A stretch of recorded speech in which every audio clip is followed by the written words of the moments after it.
Welcome to Hell, the podcast for sinners, where you send us your tales of iniquity and we offer our infernal judgment. So you died. Get over it. We have. You think you're the first one to accept an apple off a suspicious elderly woman? Wake up out of that coma, say goodbye to your 7 boyfriends and mince on down to the fiery gates for a good old-fashioned gossip with me, Daniel Fox, comedian, suspicious elderly woman, and Hell's resident receptionist. And me, Dane Buckley, comedian, gay hurricane, and lapsed angel. Darling! Did you say hurricane? I do, yeah. Like a Hurricane. hurricane? What do you say? Hurricane. Hurricane. You know how it's spelled? You know how it's said? But I like to evoke a sense of horror in Yeah, my well- windly movements. And a lot of people do experience horror when your windy movements begin.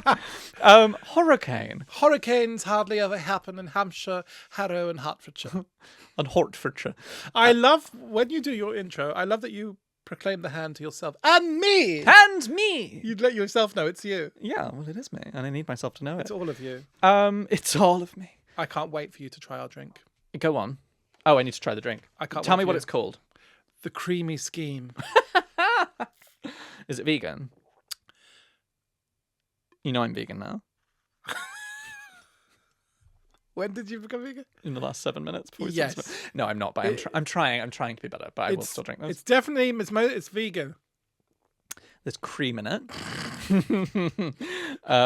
What is cream but apple, but it's grass juice? Spice. If you say Christmas spice, I will gouge your eyes out. There's a Christmas spice. Cinnamon. Oh, sorry, are you speaking to Cinnamon or are you asking me? Oh, sorry, I was talking to you, not our candelabra whose name is Yes, Cinnamon. cream and cinnamon. And, like, Alcohol? yeah, Baileys. Yeah. Yeah. This is the drink I made, like, 6 episodes ago. Do you remember when I made cinnamon Baileys? Oh. Did you? But this is the bought version. Remember I told you this, that you can buy it from... Oh, is it? Just the limited editions. Yeah. Maybe that's what I... Do you know, it felt familiar. But it never took off Cinnamon Baileys. I quite like it. I had to get it on Amazon. It's quite nice. Yeah, I didn't quite get the ratio of bits. What did I put something else in mine? It was Baileys, cinnamon, and something. Did you put white chocolate something in there? Maybe there was a liqueur in there. Yeah. Yeah. I did have other names like the Devil's Load, but I thought... The Devil's Load. You thought that was too crude, so you'll just say it now afterwards instead. Yes. The Creamy Scheme is what I thought. The creamy scheme, but it doesn't evoke the spice of the thing. It doesn't, does it? Sort of like How should we evoke the spice of the thing? How should we evoke the spice of Phone the in thing? if you know how to evoke the spice of the thing. That absolutely sounds like the title of a TED Talk. So many TED Talks will be called something like "How to evoke the spice of the thing," and it'll be like a TED Talk on like storytelling. That is a chapter in Nigella's latest book. Yeah. Dealing with fish and chips on the go. How to evoke the spice of the thing. Oh, hold on a minute. When are you? Aren't you due to go and see her? Very soon. I'm seeing Nigella live, everybody. I've seen it already. In fact, I told them about this current tour. I'm so excited. Hang on, I'm taking my dearest. As is the tradition of me going to see fabulous women first. I'm taking my dearest straight friend, Robin, to see. When are we seeing Nigella? Goddess Nigella. Goddess Nigella. I think in May. Oh yeah. Oh my gosh, it's in a mere week. And she does a Q&A, so think of some fun questions. Yeah, and we've bought. It was for Christmas. I got it for Robin, and I got the like advanced tickets where you get a book. You get her book with your seat. Yeah. And then you get to take the book to see her and stuff. I'm very excited. And of course, she'll know you from the quote of your show. Oh yeah, fabulous by Nigella. Yeah, I think she won't know that, but because she tweeted me. Yeah, did she? What did she say? Fabulous. Yes. And then I sort of quite cheekily put that on my... Because I thought it'd be funny, put that on my Edinburgh poster. I literally just had to have a chat with my publisher about my bedtime stories for privileged children book, where they've put on my bio, Nigella Lawson described him as fabulous. And I was like, I don't think we can stretch this that far. I think it was funny for Edinburgh, for my own... Normally people on their Edinburgh posters have like, winner of the... It could just say it rather than described him as, couldn't it? Fabulous, yeah. Normally people on Edinburgh posters have like, winner of the Laughing Llama competition 2009, runner-up of blah, blah, blah, and then like 12 quotes. And I thought it'd be funny if I just had fabulous Nigella Lawson on there. But now other things are taking that and running with it, and there will come a point where she looks at that. Yeah. someone tags her When in you're the writing book. for the Daily Mail. Yeah, and she's like, who the fuck is this? So, darling, Hello, darling. how have you been? Other than going to see Nigella and having a book. Well, other than seeing Nigella and having my own book, I've been very well, thank you. My tour is over until Edinburgh and autumn. Golly. I have done something like 30-something dates. I've been to New York. I've been to London several times.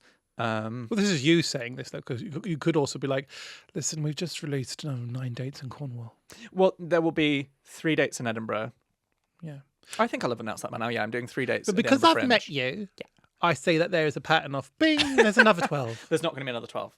There's not going to be another 12 You because said that every single last time.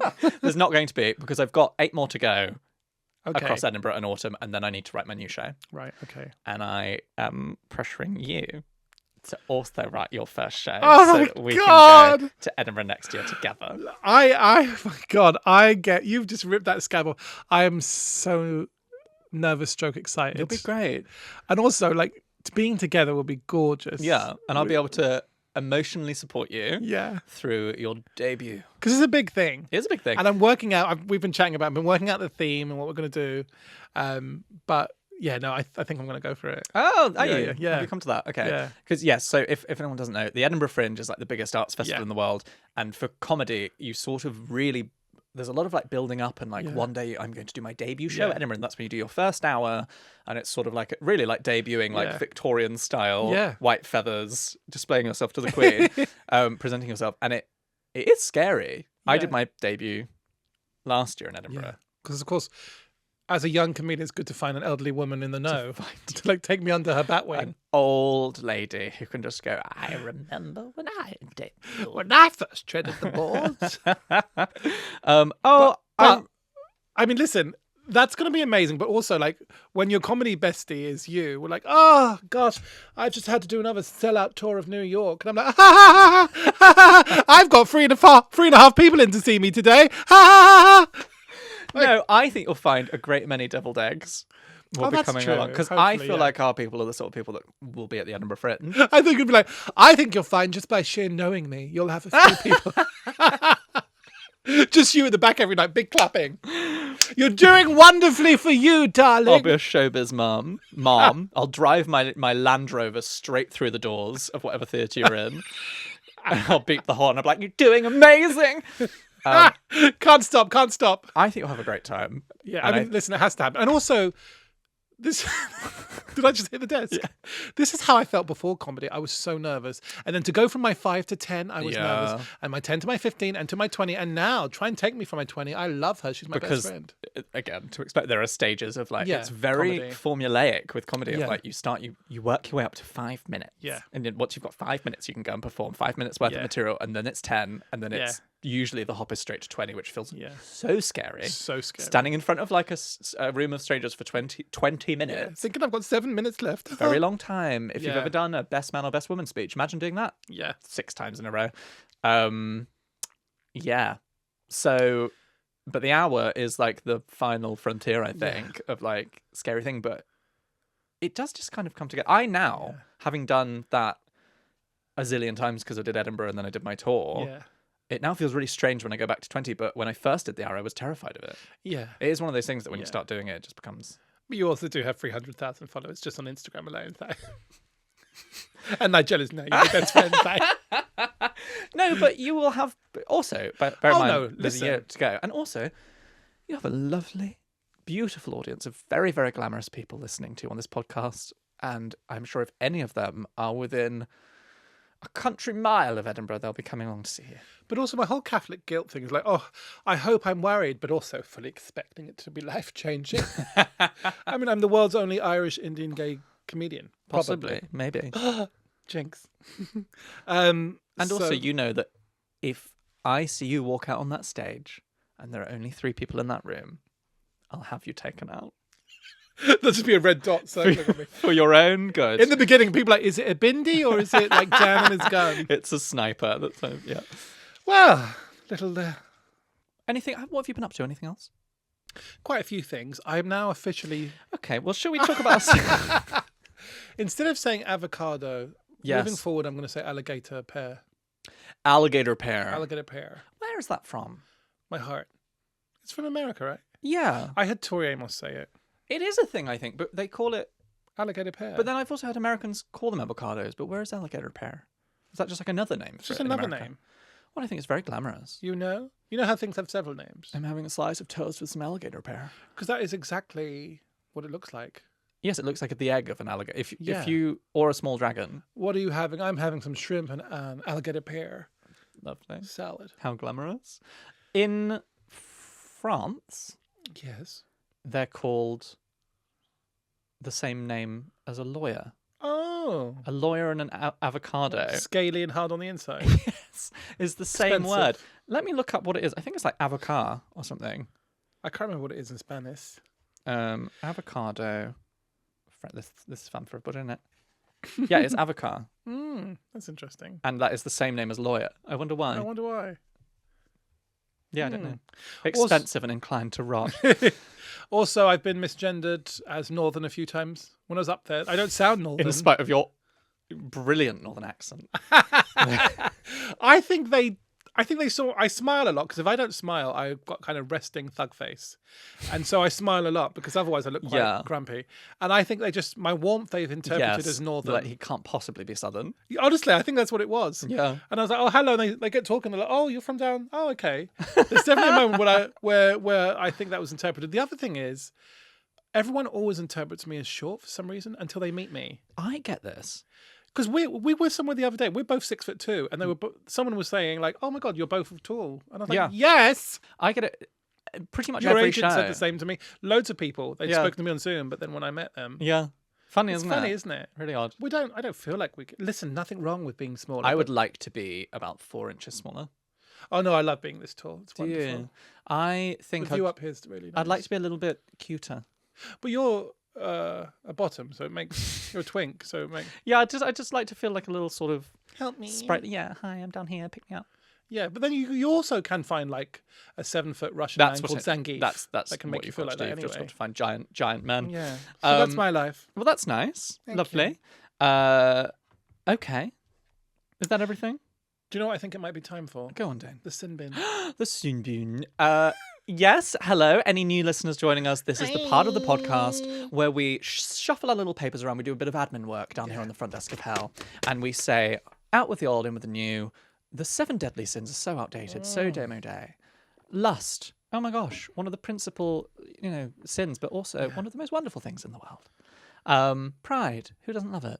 We celebrate it. Get that rainbow flag out. Don't punish it. We're coming up with a new list of sins for the modern day of things that are actually sinful. Yeah. We think are sinful. Dane? Yeah. Do you have a new sin for the sin bin? I do. And I feel very strongly about it. Trains. The trains. When people is on a seat... When people be on a seat... And listen, we all want to sit on our own and be in our own space, but sometimes that train is chock-a-block and you have to sit next to another human. When they put the bag on the seat and give you the look when you ask if they can move it, I cannot stand it. Like, I've explored every other option. I'm not sitting here for fun. But when they do the bag and the dirty look, it really, really gets on my tits. And then as punishment, I know you're going to say you agree with that. You do the bag, aren't you? No. And yes. No, so I would never do the bag in a full train. Never, no. Never in my life. That's what I'm talking about. Yeah. But I have done the bag to sort of, because sometimes crazy people look at you and think, I'll sit there. And you're like, there's a double free seat over there, please fuck off. Yeah. I think it is the bag is a guide, not a rule. Yeah, and I created the bag shuffle, which is a hand on the bag, pretending I'll move it if you need me to, but there are seats over there. Move it if you need to, but there are seats over there. Yeah. I branded her. I've also encountered the worst type of person, which is where the area is lots and lots of free seats, lots of people with a free seat next to them. And I have so many bits and bobs with me. I've got my laptop out, I've got the thing done, I've got a bag, I've got a suitcase. There's a lot of stuff in my area, and then they sort of make a point of wanting me to move my things, and with them I think fuck off. Oh, then let's declare war. But I also do hate the people where you go on and they just think they've got a right to their empty seat. I'm talking about the carriage is full. There's not one empty seat. The gangways are full. The galleys are full. And this is just Susan on her way to a HR Yeah. job, and she's got the bag. And when you ask her if you can move it, she kind of looks up and does a little tut and then holds herself. That bitch I hate. Obviously, I get them back then. I hold myself as chubby as I can and I try and spill on them. Sometimes I do passive aggressive. Oh my God, I'm just on the seat next to this dragon. I'll try and get them back in Yes. various ways. And I make them wait at the end. I won't let everyone, you go. Sorry, 1 minute, please. I let them all go. It's punishment. That's lovely. I've thought a lot about what could improve public transport, could improve relationships with people like that. I think this thing would help a lot, and that is mace. I think it would be lovely if, you say, please, could you move your bag? She turns to give you a filthy look, full spray in the face. I think that would be wonderful, yes. Of pepper spray or mace, lady's choice. I mean, there is that... there is that technique people say of like pat the seat next to you, and it puts people off then because you're Because you're saying come and sit next to me. But I have one of those No. faces where people will sit next to me and tell me they'll be like, You'll attract my boyfriend's like leaving a They- baby reindeer they style.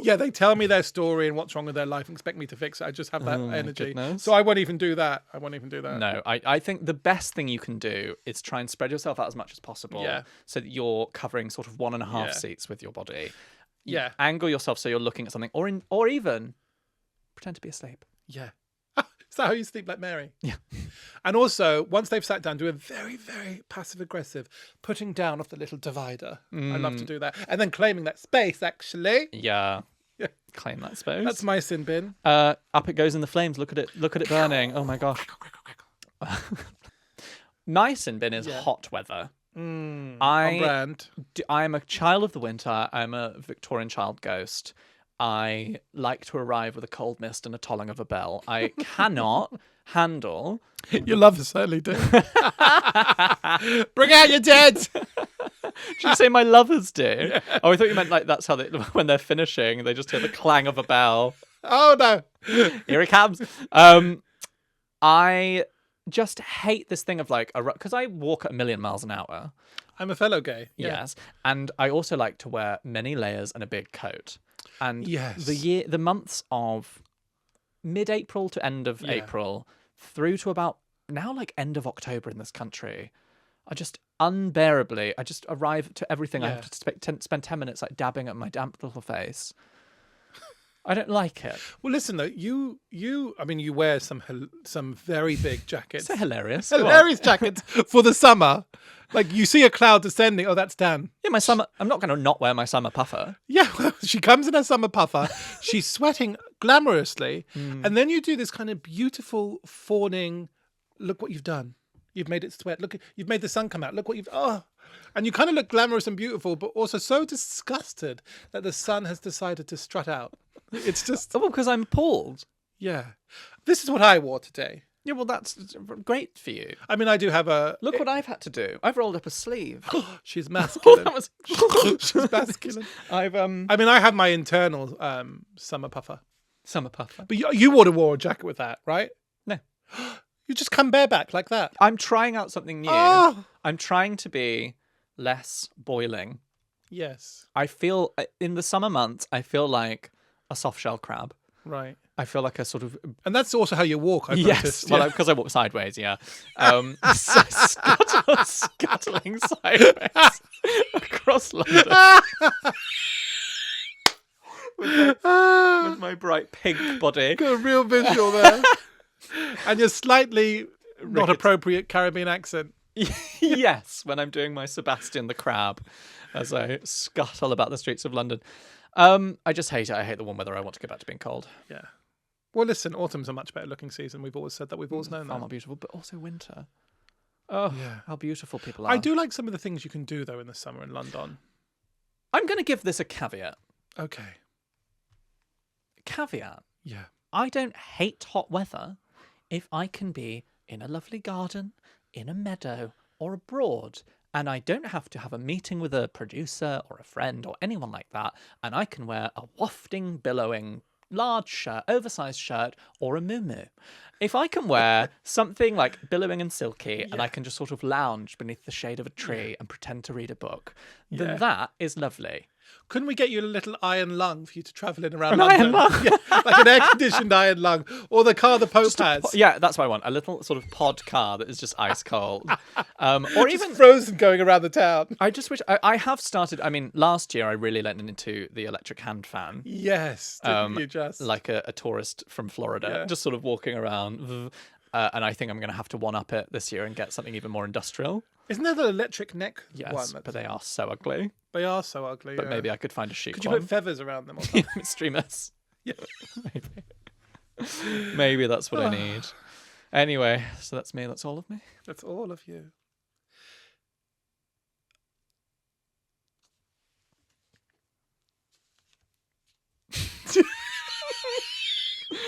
That's going to be cut out, but if you're hearing that, we just sort of finished that section and then we both went quiet for about 20 seconds.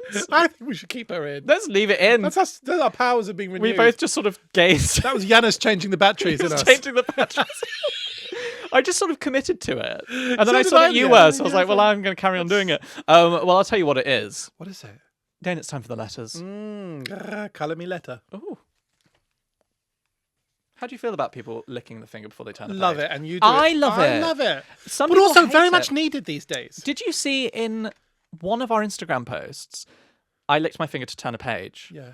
and a load of people came in and were like, I don't see why people feel the need to lick their finger. No, I didn't see that. Why do people always feel the need to lick a finger when they turn a page? I hate it. I hate when people... I'm like, because it's glamorous. Some of us don't have any wrinkles on our hands, and we need to lubricate the working Some of space. us really enjoyed watching the women on the front desk at school turning the pages before they gave your mum a phone call to say that he's having a nosebleed again.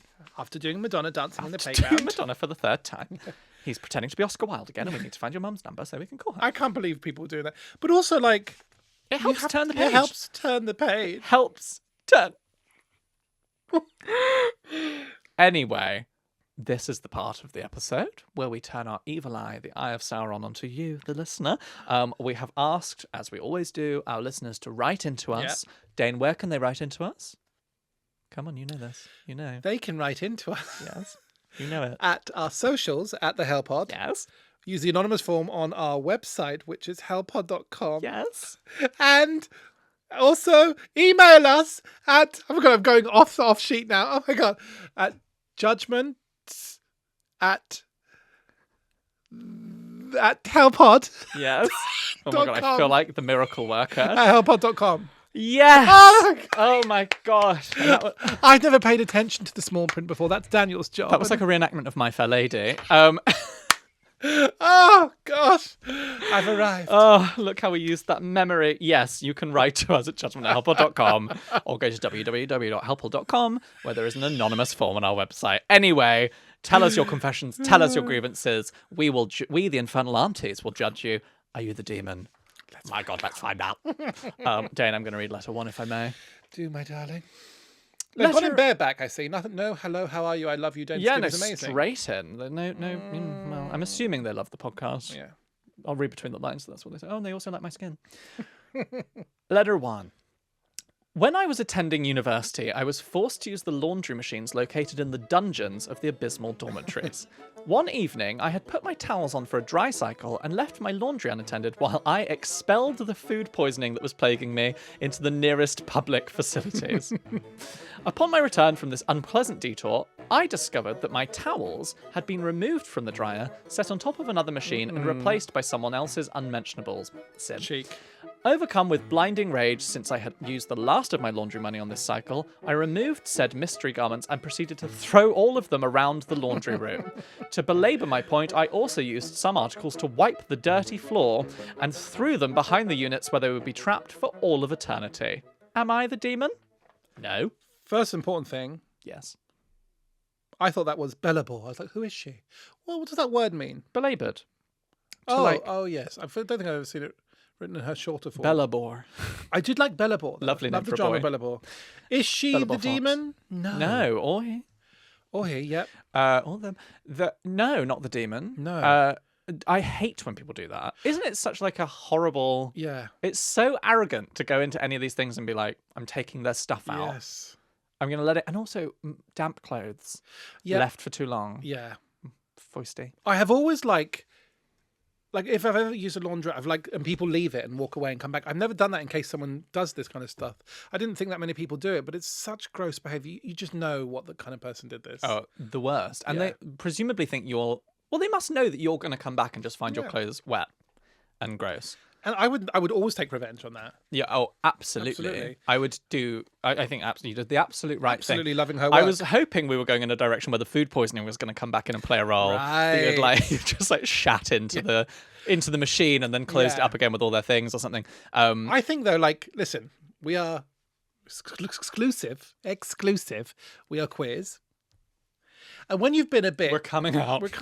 When you've been a bit damaged and have been put upon, we were bullied at school and stuff like that, it makes you an adult. Because quite rightly, as children, we were like, I swear. I literally had a Tina Turner moment, like, when I grow up, nobody going to do this to me. I literally did. And as adults, people do that kind of stuff. We're like, here's my revenge plan. Here's a presentation about how I'll do it. Here's how I'm going to kill your firstborn. Yeah, exactly. So I love coming for someone that does that kind of thing. Yeah, absolutely. I should say... something about this, how she hid them around the place, reminded me of when I went to my first hostel in Ireland, typical Ireland at the time. It was in 1644, and it was segregated by sex in this hostel. So men and women had to be separate. All my friends were girls, naturally. Oh, no. And I was in this horrible dorm with all these lads, and I wasn't as confident. I know it could have worked well, but it didn't. They were all straight. And I thought, everyone's going to make a beeline for the shower in the morning. I'm going to get up and have my shower now, so I'd miss that thing. Went to the shower cubicle, put my towel up, had my shower, the towel slipped, and it went past over the wall, and I couldn't get it back. So I was like naked, 1 a.m. in this segregated hostel. I unclipped the shower curtain, wore it as a toga. Oh, lovely. Strutted down to reception, no one to be found. Basically, I had to go from door to door. Eventually, I got a coat hanger that let me pick up my towel, put it on. I see what's beyond the wall. There were cobwebs. It was black. I let it go back in. It belongs to the void. Yes, it belongs to the spiders now. That's their towel. Went back to my hostel, my room, my dorm, in my shower curtain, like dress. Dried myself, got into bed, and then I heard some other lad get up with the same plaid towel. The door shut behind him, and I just thought, like, you are on your own. It's not for me to save you. No. A few minutes later, I heard the exact same thing happen to him. He's lost his you towel. couldn't see that you couldn't see that the wall was blocked off on the other side. And then he knocked the door, and I thought, no, you're on your own, honey. You have to do this yourself. And he now doesn't have a shower curtain either. I don't know what become of him, but like, honey, this is a right that we all have to pass. Well, presumably he went into the bathroom, and he'll have just found a large spider with the towel wrapped around the midroom. It just always continues. Get out! This slightly reminded me of, have you seen all the posts by people where they are staying over the night in hotels? Yeah. They sleep naked. They sleepwalk. No. Oh my God. I read the story of this woman. She was sleeping overnight in a hotel. She was sleeping naked. This is genuinely why I don't sleep naked ever.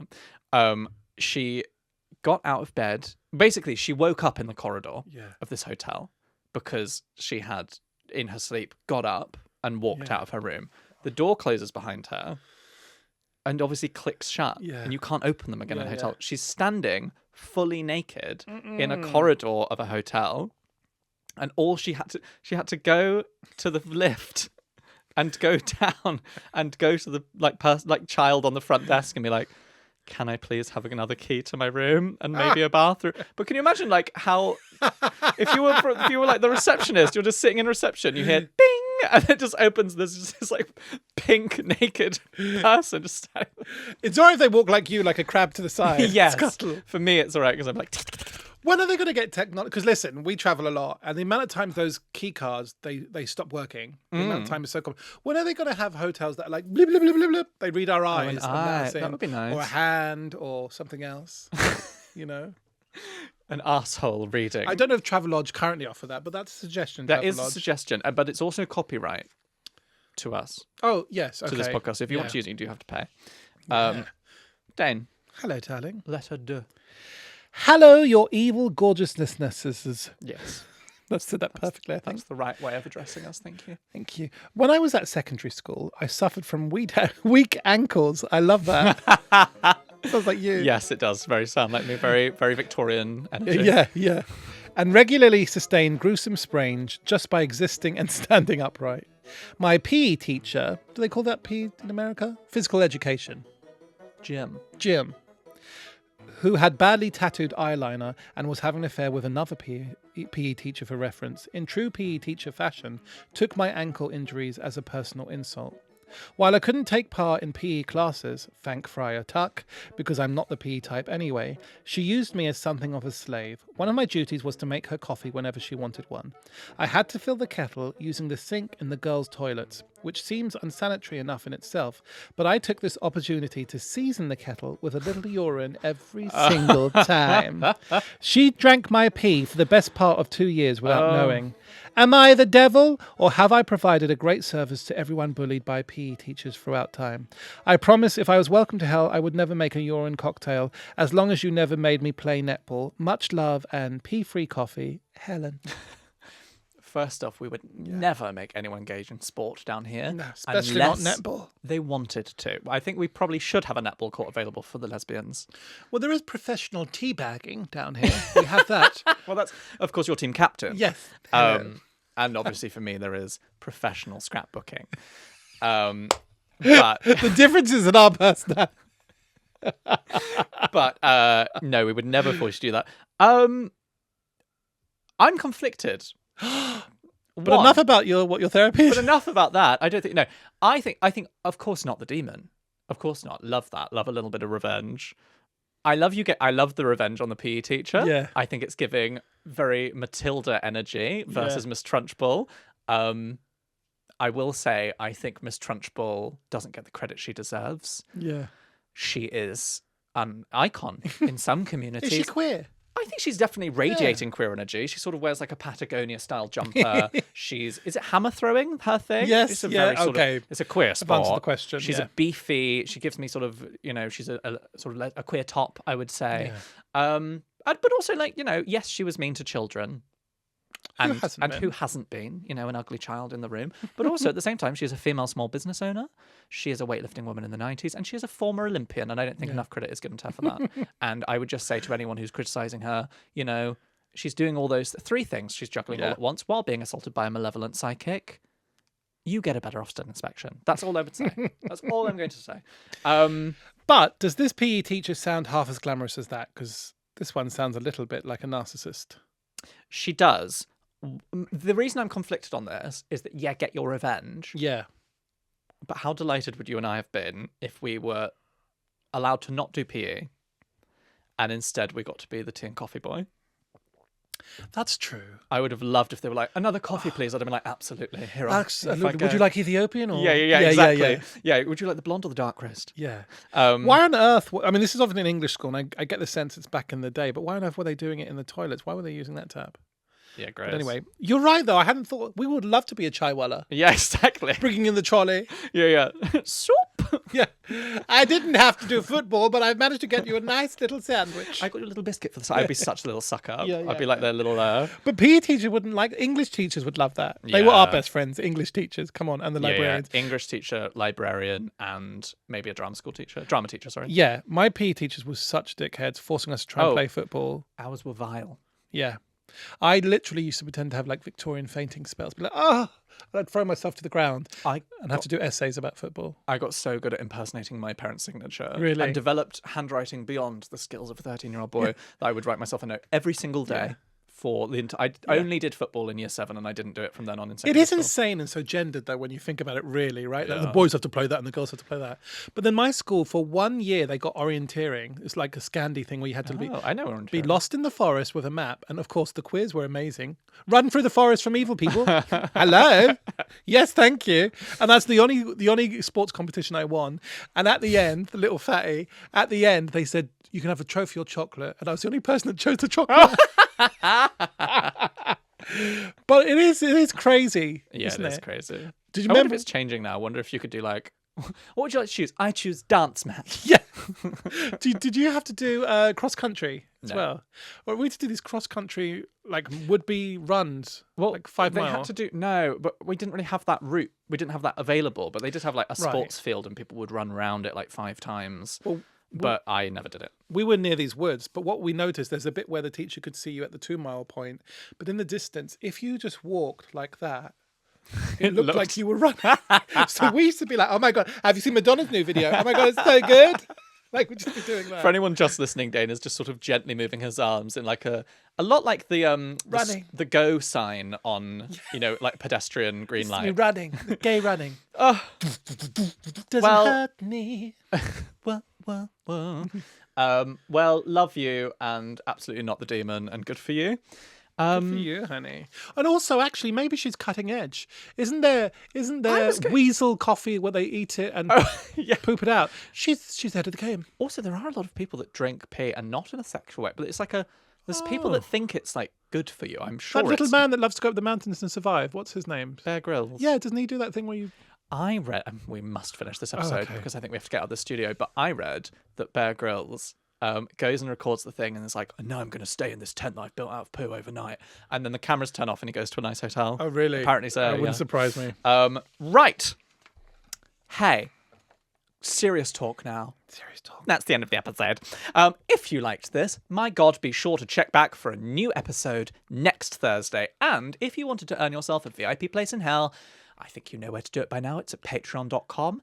You can find extra episodes every month, an extra bonus episode, and you can also find extended guest episodes where you can find out, for example, how Tom Allen would dispose of a body.